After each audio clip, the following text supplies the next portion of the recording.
দিল যে রে বাপ, আজ নিউজিল্যান্ডে যখন খেলতে খেলে দিলে না, এটা বিশাল ব্যাপার। খেলে নিলেন এমন মারছে না রে ভাই, যে আর বলা মুশকিল কিটার ম্যাচটা কতক্ষণ রইবে। বিশাল ব্যাপার, বিশাল ব্যাপার। 33 বলে শতক, 303 স্ট্রাইক রেট। কি হবে রে ভাই এরকম? বাকি হাজার ইন্ডিয়ার টিমের সঙ্গে খেলে হলে কি হবে? ফের হয়ে যাবে, ফের হয়ে যাবে, নিউজিল্যান্ডকে আউট করি বুমরা ভাই।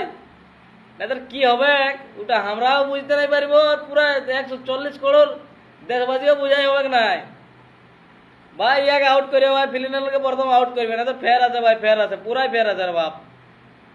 বিশাল ব্যাপার। যখন মাঠটাই সাউথ আফ্রিকা মারিয়ে দিলে না, এখন তো ওয়ার্ল্ড ওভার চলছে, যাতে পারে না নাই।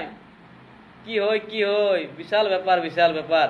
বাকি তোমরা কমেন্ট জরুর করবে কি আজের ম্যাচটা কে কে দেখতে দিলে। জয় হিন্দ জয় ভারত। আর কালের ম্যাচটা একদম দেখতে ভুলো না। জয় হিন্দ জয় ভারত।